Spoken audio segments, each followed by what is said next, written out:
Assalamualaikum warahmatullahi wabarakatuh. Alhamdulillahirabbil alamin. Wa syukurillah, asyhadu an la ilaha illallah wa asyhadu anna Muhammadar Rasulullah.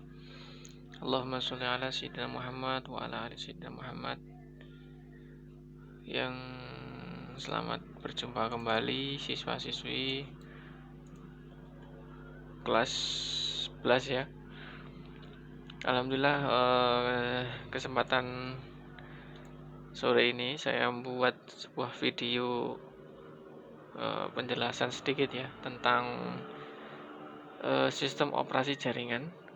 Kita lanjutkan dari video kemarin yang sudah kalian tonton tentang mengenai sistem operasi jaringan atau materi-materi yang akan kita pelajari kemarin ya. Yang pertama ada penerapan sistem operasi jaringan, terus konfigurasi web server, dan mail server, ada cPanel hosting, ada share hosting. Ini nanti yang saya utamakan. Kebetulan untuk yang mapel yang lain, maksudnya materi yang lain ini bisa sambil jalan, nanti bisa saya jelaskan sedikit demi sedikit. Untuk yang minggu ini saya akan jelaskan tentang sistem operasi jaringan. Kalau kita praktekkan mungkin agak lumayan panjang. Jadi untuk hari ini saya cukup menjelaskan tentang sistem operasi jaringan. Sebelum saya menjelaskan, silakan siswa-siswi untuk absen ya, seperti biasa absen di bawah, silakan absen. Absen kalian nanti menunjukkan kalau kalian ikut atau menonton pembelajaran ini. Oke, sebelumnya saya berterima kasih kepada dosenpendidikan.com ya. Saya mengambil materinya untuk kita pelajari. Sebenarnya saya sudah punya banyak di sini. Sambil jalan nanti kita belajar bersama-sama. Jika nanti ada salah atau mungkin ada tanggapan bisa komentar. Di sini tujuan kita belajar bersama-sama. Baik, kita langsung ke materi. Dalam sebuah sistem operasi jaringan, pertama-tama kalian harus tahu tentang sistem operasi itu sendiri. Kemarin sudah saya sebutkan bahwa sistem operasi jaringan ini ditujukan khusus sebuah sistem operasi ya, perangkat lunak yang ditujukan untuk mengatur sebuah jaringan saja. Pada dasarnya sistem operasi sendiri dia memiliki karakteristik yang bermacam-macam ya. Jenis-jenisnya, vendor dan lain-lain sangat banyak, fungsi dan tujuannya jangan berbeda-beda. Untuk kali ini kalian setidaknya bisa membedakan ya sistem operasi biasa dan sistem operasi khusus untuk jaringan. Mari kita mulai dari pengertiannya ya. Pengertian dari sistem operasi jaringan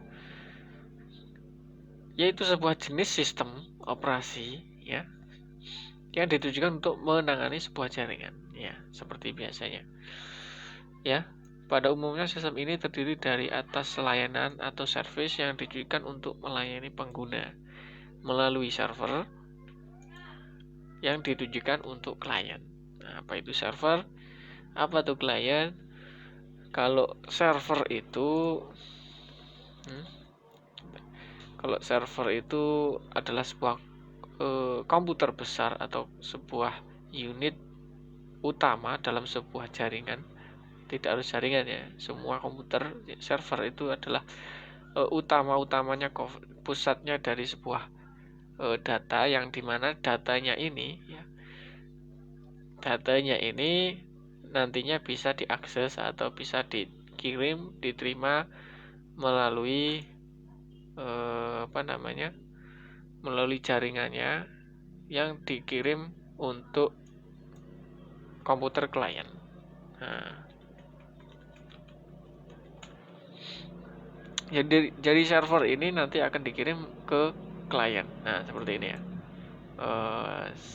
Ini. Jadi contohnya seperti ini. Ini sebuah komputer server.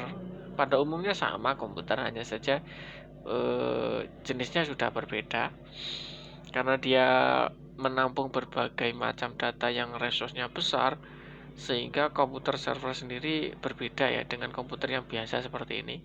Ya, ini komputer biasa yang kalian jumpai.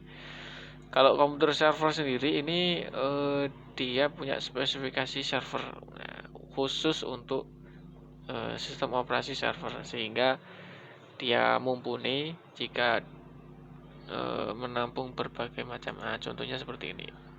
Ada yang jenis seperti ini kalian biasanya menjumpai di sekolah ya.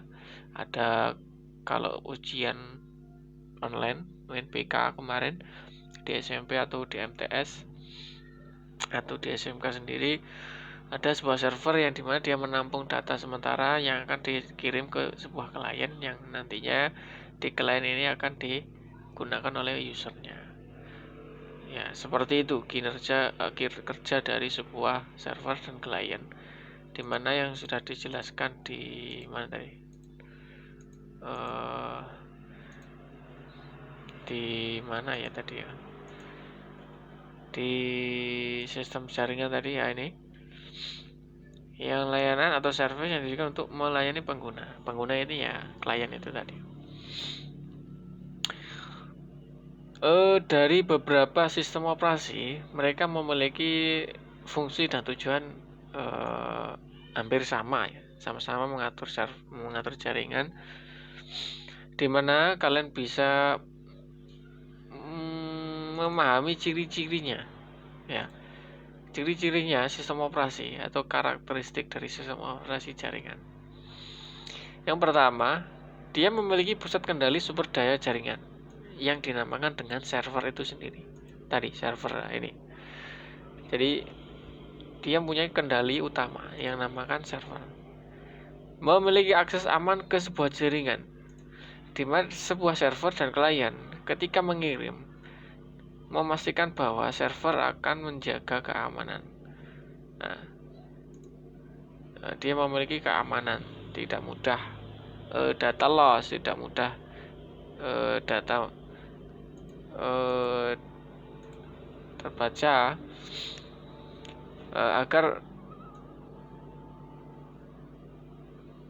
aman. Biasanya server itu sendiri memiliki security masing-masing ya, sesuai dengan OS yang digunakan nanti, karena dia berupa IP, berupa encrypt data yang dikirim. Tentunya mereka punya akses keamanan tersendiri. Yang ketiga ya, mengizinkan remote user untuk dapat terkoneksi ke suatu jaringan. Artinya server itu sendiri tidak harus fisik ya. Gini aja, sebuah server dan klien ini kan dia contohnya dia saling mengirim data. Di dalam server sendiri biasanya terdapat sebuah fasilitas remote. Remote itu kendali jarak jauh ya. Kalian bisa mengendalikan sebuah server, baik itu melalui klien atau melalui user atau IP user kalian sendiri yang khusus untuk mengatur sebuah server, mempunyai akses masuk sebuah server. Jadi yang dimaksud di sini adalah server mempunyai remote user yang terkoneksi di suatu jaringan, sama-sama satu jaringan. Dia bisa meremote sebuah jaringan itu, tentunya dengan akses yang ada. Mengizinkan user untuk dapat terkoneksi jaringan lain, misalnya internet. Jadi sebuah jaringan itu bukan berarti semua internet ya. Jadi jaringan internet itu hanya tambahan, di mana user itu bisa mengakses jaringan luar. Kalau kalian di kelas 13, kelas 12 nanti mungkin dipelajari internet dan intranet. Jadi kalian kalau internet ini nanti jaringan luar ya, kalian bisa mengakses melalui jaringan dengan menggunakan data kalian. Biasanya data kuota itu biasanya kan untuk internet. Kalau intranet itu adalah sebuah jaringan lokal yang dimana kalian hanya bisa mengakses di direktori lokal saja. Jadi contoh satu sekolah, ya udah kamu bisa mengakses untuk server di satu sekolah dengan terhubung dengan klien-klien. Contoh ini sekolah banyak yang mengakses, ya udah kamu muter aja di sini. Ya, ini namanya intranet, jadi jaringan lokal. Yang kelima, melakukan backup dan memastikan data tersebut tersedia untuk jangka waktu tertentu. Ya, nanti ya itu semua juga ada. Lanjut.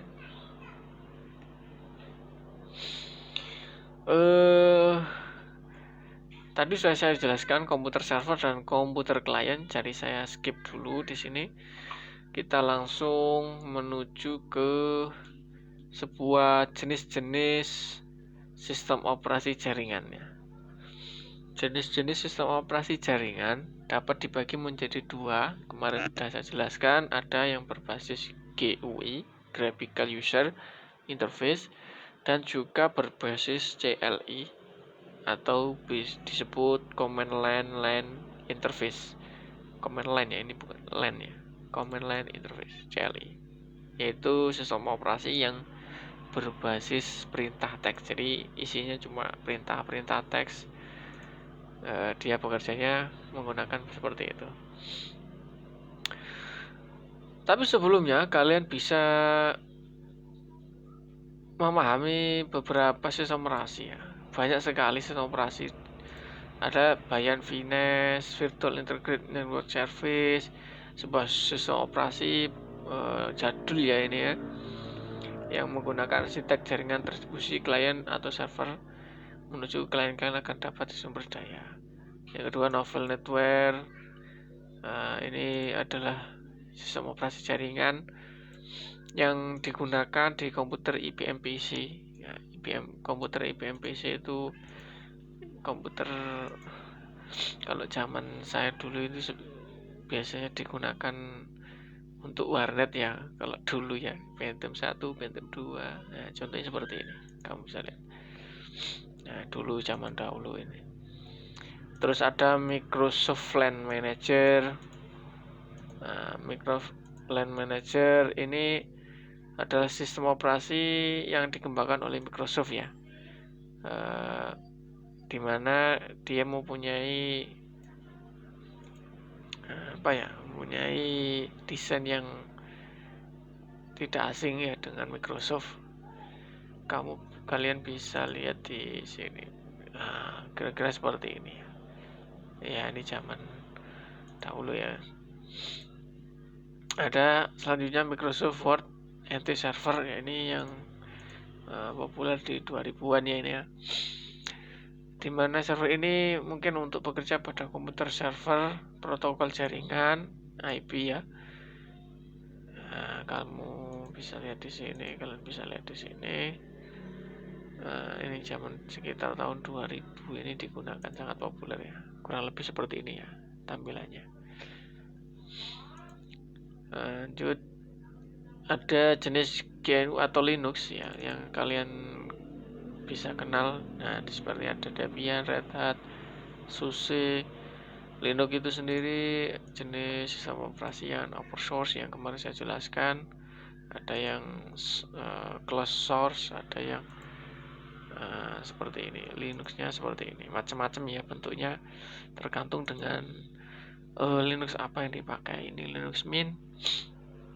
Kalau kalian hobi install ya, mungkin dicoba-coba. Dicoba install OS seperti ini, nggak apa-apa, belajar install Linux Mint, Linux. Kalian bisa download di vendornya masing-masing, gratis ya, banyak di sini internet. Ini BlueStack kalau nggak salah ya. Wah, seperti ini keren. Kalau dulu saya itu sering install seperti ini. Unix ya, Unix ini juga termasuk itu ya, apa namanya, sistem operasi ya.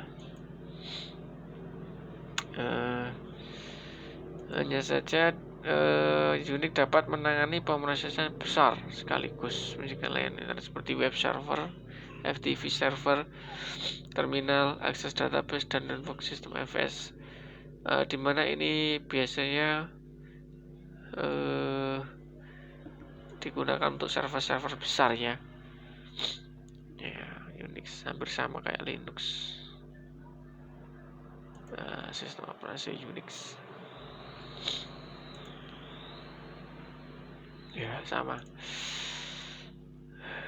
Oke, saya lanjut. Sistem operasi berbasis GUI atau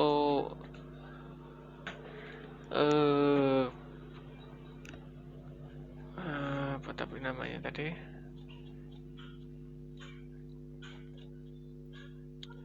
Graphic User Interface ya. Di mana tadi ya? Ini dia.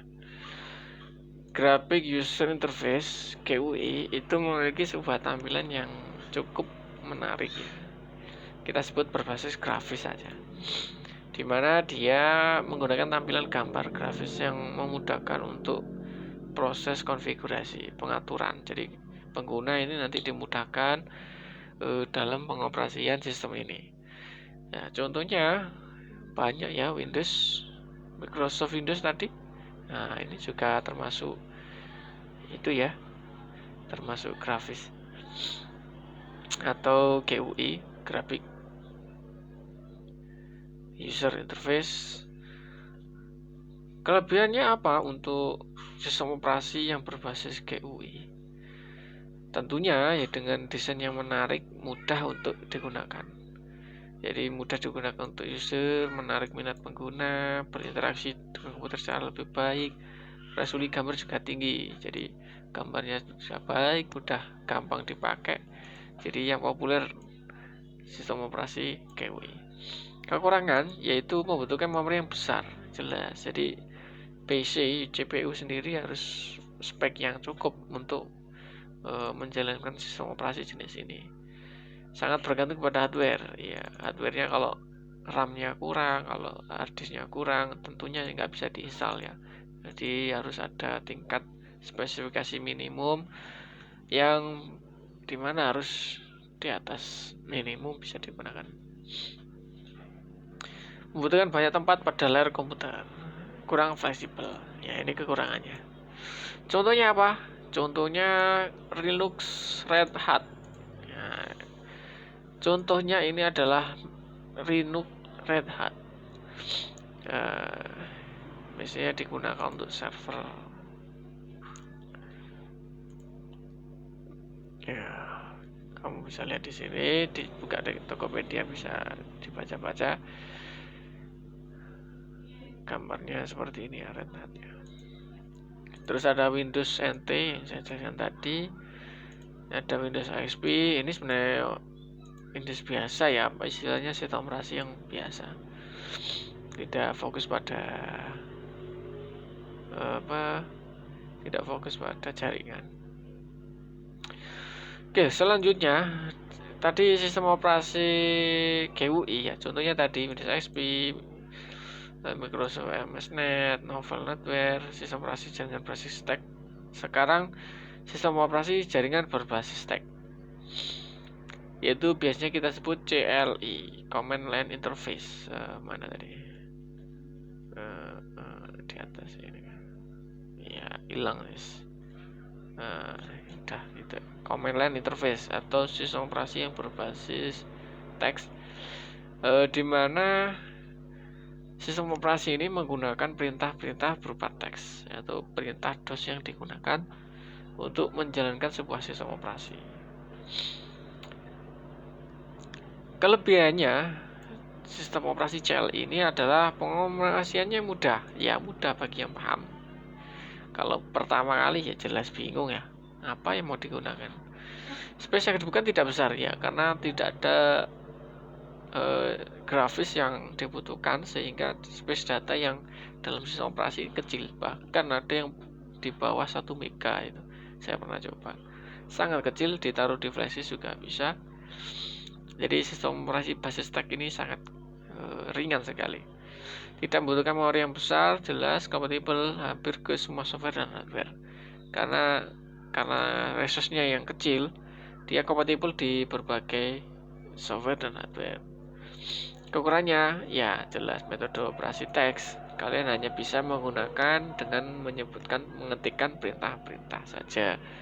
Jadi kalau ini GUI enak, tinggal klik menu, keluar menu. Tapi kalau ini teks, ya kalian tidak bisa, harus masuk ke terminal dulu. Terminal kalau di Windows itu CMD, kalau di Linux terminal. Kalian di sini bisa mengetikkan apapun, ya. CD folder mana mau dipindah, contohnya seperti itu. Ini pakai Windows ya. Kalau di Linux nanti masuk dulu sudo enter, masukkan password dan perintah-perintah yang lain. Banyak, kalian bisa pelajari perintah-perintah Linux. Contoh dalam sistem operasi berbasis stack itu banyak ya. Kalian bisa temui di Linux Debian. Ya, Linux Debian. Kalian bisa menjumpai sama ya, interface-nya juga sama, hanya saja dia fiturnya kurang. Sehingga ini sama ya kamu. Ada SUSE, bisa dikatakan GUI, bisa dikatakan teks ini ya. Karena dia memiliki interface. SUSE, install SUSE. Sun Solaris, Linux, banyak sekali ya nih, macOS ini. Oke, langsung ke fungsi sistem operasi jaringan. Tadi saya kira sudah paham ya sistem operasi GUI dan CLI. Kalian coba lihat fungsi dari sistem operasi jaringan. Kalau dari pembahasan tadi,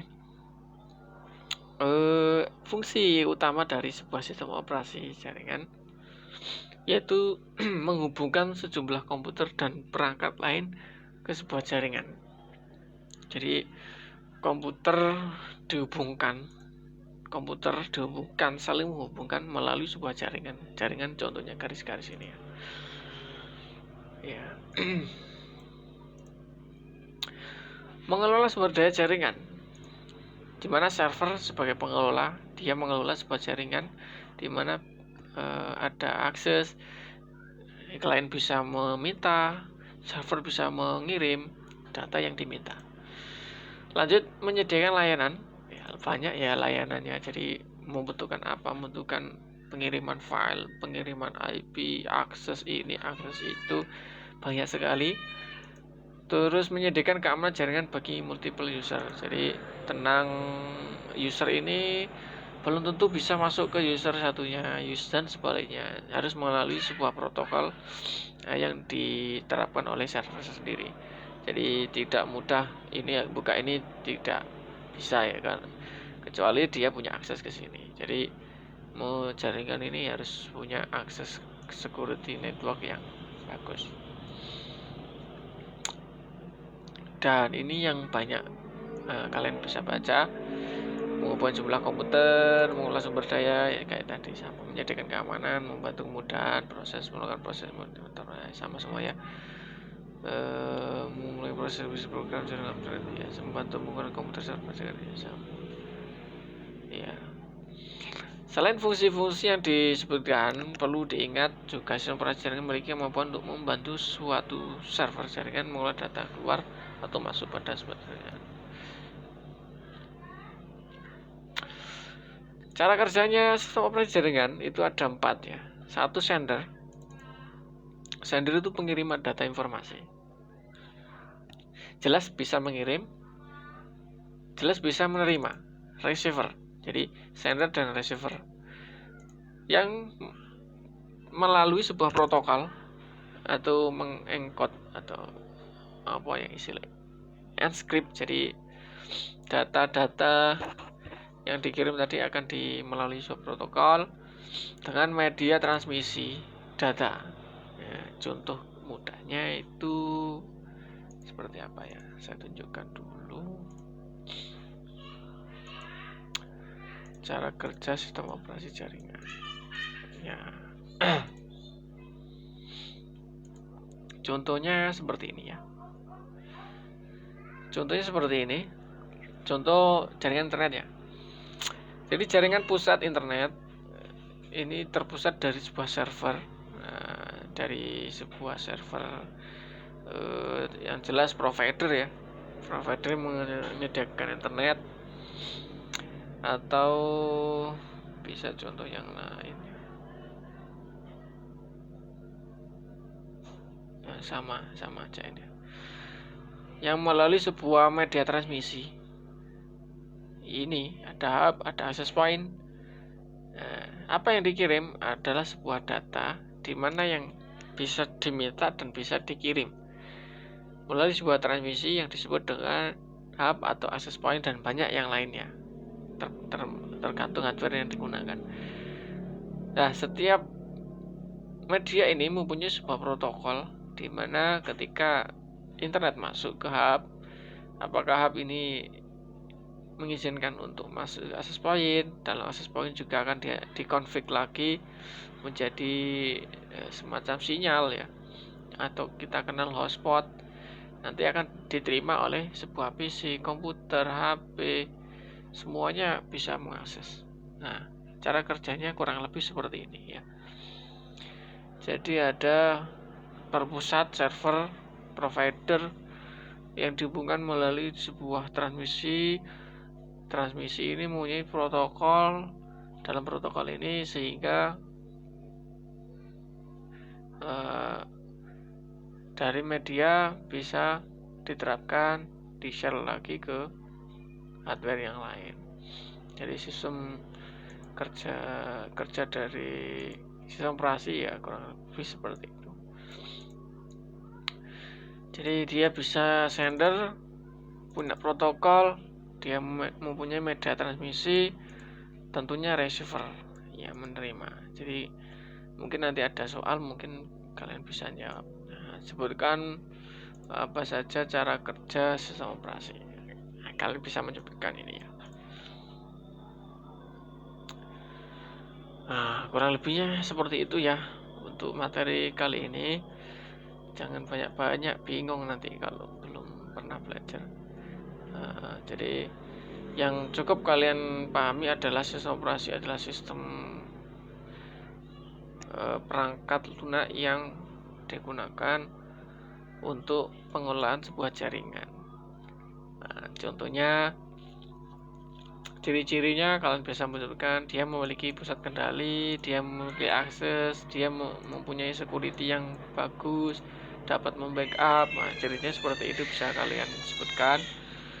Terus contoh-contohnya kalian bisa sebut Bayan Vines, ini yang lama-lama ya, kalian bisa sebut Microsoft LAN Manager, kalian bisa sebut Windows NT Server, kalian bisa sebut GNU Linux, Unix juga bisa ya. Ini jenis-jenis Debian. Nah, kalau nanti saya minta coba sebutkan jaringan berbasis GUI, Graphic User Interface ya, kalian bisa menyebutkan contoh-contohnya. Kelebihannya apa yang jelas, kelebihannya grafis interface-nya bagus, dapat mudah digunakan. Kalau kekurangannya ya resource-nya besar, jadi membutuhkan hardware juga yang besar. Contohnya kalau bisa di sini Linux, Windows, rata-rata Windows ya, Windows Server. Sekarang menggunakan Windows Server. Kalau sistem operasi berbasis TAC tadi sudah saya jelaskan, dia menggunakan DOS ya, kalau berbasis TAC perintah, jadi pengoperasinya mudah, yang paham yang menurut kita ya agak susah ya. Kalau space datanya jelas kecil karena resource-nya juga kecil. Kekurangannya ya karena susah, jadi tidak user friendly. Contohnya ya Unix sama ya, kurang lebih sama. Linux, Debian, SUSE. Untuk fungsinya kalian bisa baca di sini. Jelas menghubungkan sejumlah komputer, mengolah sumber daya, menyediakan layanan apa aja ya. Tadi saya sebutkan. tentunya dengan keamanan yang terjaga oleh server. Nah, prinsipnya kerja ada sender, protokol, media, receiver. Nah, kalian cukup pelajari sampai sini saja, sampai ke atas. Kira-kira nggak susah ya. Nanti kalau ada soal, coba kalian nanti coba saya kasihkan sebuah soal di deskripsi ya, kalian baca, kalian bisa jawab langsung. Nah, nanti saya coba buatkan, silakan dikerjakan. Waktunya bisa langsung dijawab di komen ya. Jangan di komen ya, di mana nanti ya, coba nanti selanjutnya saya infokan, mungkin dikirim di WA saya atau bagaimana. Yang jelas kalian cukup pahamin dulu, nanti soalnya coba saya kasih di deskripsi ya, kalian baca aja cara ngerjakannya. Oke, kurang lebihnya seperti itu ya. Mohon maaf kira-kira ya ada yang kurang paham atau ada yang salah, bisa kalian tanyakan, bisa kalian tambahkan. Sekian dari saya. Ihdinas siratal mustaqim. Wassalamualaikum warahmatullahi wabarakatuh.